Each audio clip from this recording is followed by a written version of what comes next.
A él le habían dicho que parecía un muñeco. Se lo dijeron cuando recién nació. El médico apenas extrajo a la criatura del vientre de la madre. Le dijo eso.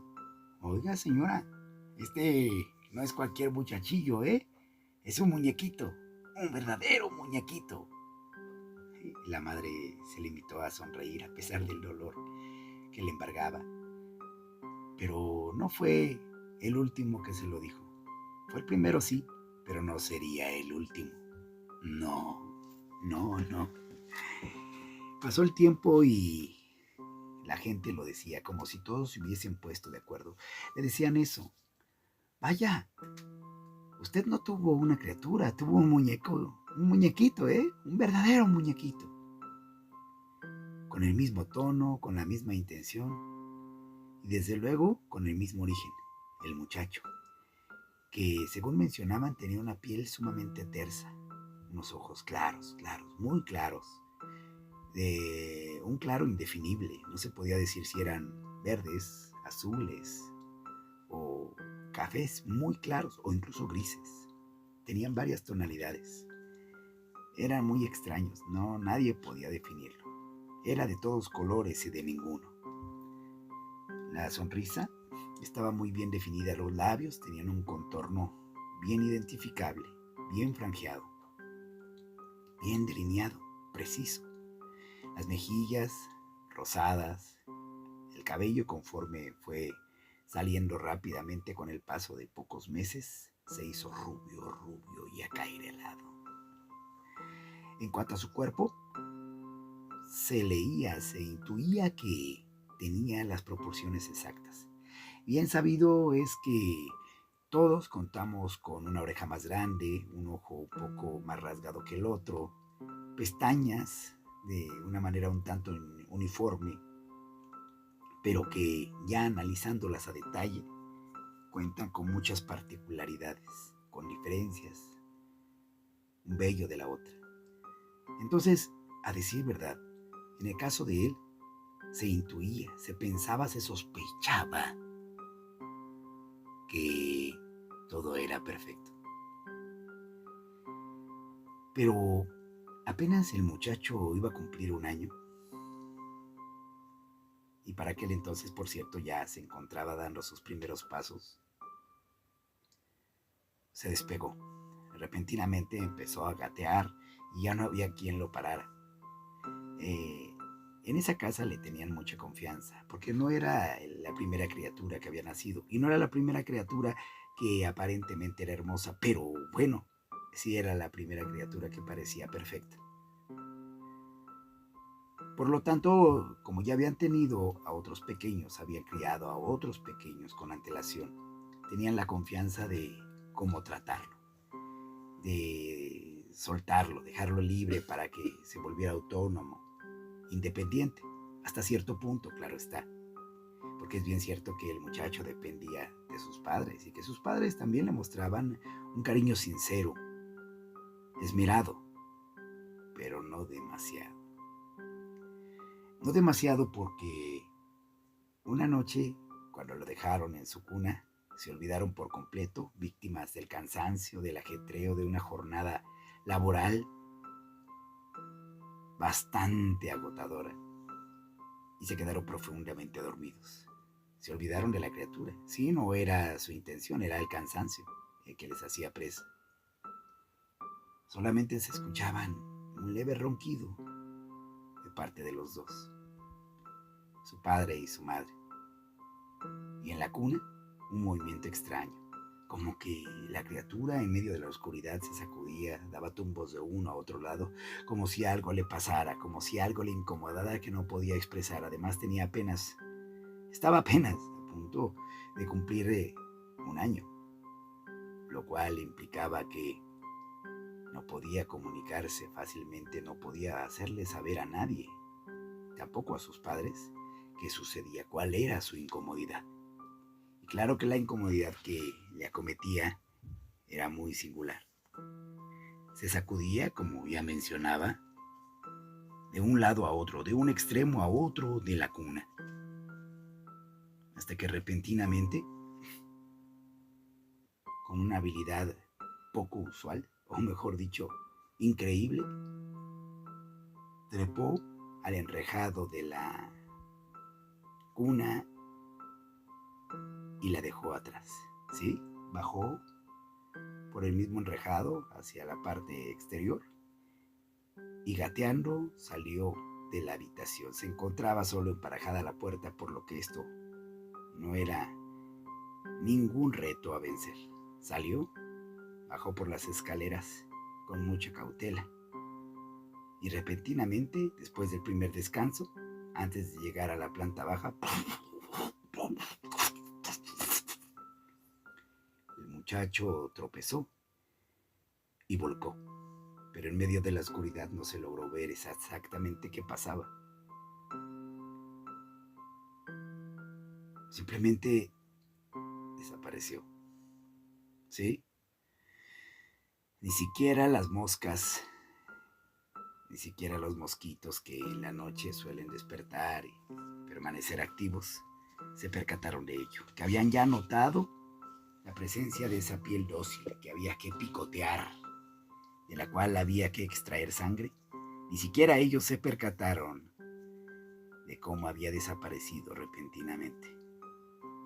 Pero esa misma noche sucedieron sucesos muy extraños que en realidad más vale no describir. Más vale no describir porque siempre hay alguien que se encarga de ello, un profesional. Y apenas había llegado casi el mediodía siguiente, los profesionales de la información ya se encontraban dando las primeras noticias. Habían aparecido cuatro personas sin vida. Según se menciona, tenían marcas extrañas en el cuello de estrangulación. Algunos expertos dicen que no se trataba de manos comunes, que se trataba tal vez de un ser humano extraño, por no faltarle respeto e incurrir en actos discriminatorios. Se trataba de un enano, de una persona bajita, dijeron ellos, así lo mencionaron en las noticias, el noticiario así lo puntualizó. Un hombre pequeño. Fue, según se dice, quien se encargó, porque sus manos quedaron marcadas en 3 de los 4 cuellos que había estrangulado. Así que se dedicaron a la búsqueda. Buscaron a ese hombre pequeño, pero jamás se les ocurrió pensar que tal vez ese hombre pequeño todavía no era exactamente un hombre. Sí, era un varón, pero no era un hombre. Se dieron a la búsqueda sin tener éxito. Y 3 días después aparecieron otras 4 personas. Parecía que ese número tenía que ver algo con la intención, o era un número de alguna manera que representaba algo que significaba. Había que buscar tal vez en la cantidad para poder dar con el delincuente, con el que ya llamaban el estrangulador, porque descubrieron que era el mismo que había perpetrado la segunda ola de homicidios. Sí, el segundo acto de esta naturaleza tenía las mismas características que el primero, por lo cual se dieron a la búsqueda justo de eso, el número 4. Hicieron toda clase de investigaciones, pero el número 4 solamente los llevaba a 8, los llevaba al 12, los llevaba a otros números que incluso tenían caracteres cabalísticos, pero que no representaban nada más allá, que no arrojaban pistas concretas respecto a el culpable, respecto al asesino. Ya se hablaba de un psicópata. 4 y 4 eran 8 cadáveres estrangulados de la misma forma, con el mismo modus operandi y con la misma furia y violencia que caracterizaba a este delincuente. El sujeto debía intentar perpetrar otro delito de la misma naturaleza, así que comenzaron a ver cuáles eran las características de la gente que había muerto. Y era curioso, se hablaba de gente que por lo regular tenía cierta connotación muy amorosa, sí, que buscaban acercarse mucho a los niños. Sí, eso tenían en particular. Algunos de ellos, por ejemplo, se dedicaban a cuidar niños. Algunos de ellos, dos, por ejemplo, habían querido adoptar a niños porque les atraían demasiado y no habían logrado hacerlo. Curioso, curioso. ¿Qué sucedía con esto? Tal vez una persona que se encontraba en una guardería y que por lo tanto tenía esa edad de los 4 años por delante, es decir, un niño en una guardería todavía se encuentra a los 4 años, en preescolar, en el kinder. Pero, ¿qué había de fondo? Se dieron a la búsqueda y fue uno de los policías, un policía que había sentido mucho atractivo también toda su vida por los niños, quien comenzó a extraer las primeras pistas. Pero sus pistas no eran concretas. Es más, parecían descabelladas, sacadas de... no de un libro, de un buen escritor, lo que se dice un buen escritor de novelas de horror o de terror, ¿no? No, de ningún modo. Se dice que era un buen lector, incluso de cómics, que era un buen lector de el llamado libro vaquero, muy antiguo que por cierto ya para ese entonces no se encontraban bastantes números, solo los coleccionistas los guardaban y por cierto a muy buen costo. Él era un coleccionista de este tipo de revistas, pero había leído tantas que en su acervo contaba con un modus operandi. Siendo policía, consideró que era pertinente seguir lo que la intuición le indicaba, y así lo hizo.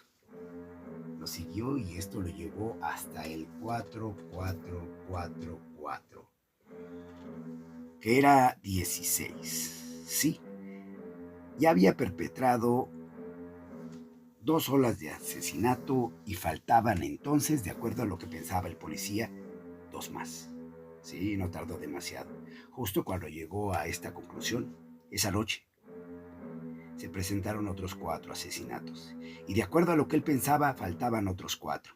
Habían aparecido con el mismo hallazgo. Las mismas huellas de estrangulación demente en el cuello. Eran personas con las mismas características. Así que se dedicaron a observar justamente el lugar, toda la zona en la cual había operado. Y se dieron cuenta que en efecto era la misma. No habían reparado en ello, por ridículo que parezca, no habían reparado en ello, pero finalmente lo hicieron y entonces concretaron que debían tener vigilancia nocturna, porque estos se habían perpetrado de acuerdo a lo que habían identificado y sobre todo el apoyo y análisis de los forenses después de las 2 o incluso 3 de la madrugada. Se hicieron entonces patrullajes en la zona, sobre todo después de la medianoche, hasta que lograron encontrar una noche a una criatura. A esta criatura que tenía un rostro de muñeco. 2 de los policías pensaron que era una gran irresponsabilidad que una criatura se encontrara gateando, todavía ni siquiera caminando, gateando sola en la calle. Así que se aproximaron e intentaron eso justamente, ayudar a una criatura. Se dieron cuenta que algo había en esa criatura. Cuando la vieron, dijeron, míralo. La policía femenil lo cargó y dijo, míralo, míralo. Pero si es un verdadero muñeco. Ese instante fue perfectamente aprovechado por el muñeco. El pequeño muñeco que extendió los brazos y con una fuerza indómita e infernal le fue apretando el cuello. Mientras su compañero era testigo de lo que pasaba, se abalanzó contra el muñeco e intentó desprenderlo, pero utilizando solo una mano, siguió estrangulando a la mujer policía mientras con la otra sujetó a su compañero, llevando a los dos justo en el momento exacto, en el mismo instante, a la muerte. Los dos se desplomaron y esta vez solo faltaban 2 personas. El resto de la gente lo había observado y fue entonces cuando, de manera muy curiosa, sí, pensó tal vez el muñeco que estaba recorriendo el tiempo. El tiempo no le estaba funcionando como lo pretendía porque todo parecía resultado de una planeación muy específica y sin fallo alguno. Pero el tiempo corría. Se había encontrado otras 2 personas que fueron tras de él y se escondió tras los matorrales. La gente estaba preocupada ya no solo por el asesino, sino por aquella criatura que podría ser el objetivo de dicho asesino. Cuando la gente no lo encontraba y el muñeco también un tanto exasperado por lo que estaba sucediendo, no vio más remedio que al observar a una de las patrullas, otra de las patrullas, a donde viajaba un civil y un policía, buscaba desesperadamente a una velocidad considerable, se les atravesó. El vehículo se estrelló contra el muñeco y como si se tratara no de una criatura, sino de un objeto de metal u otro vehículo sumamente pesado, la camioneta, al impactarse, salió volando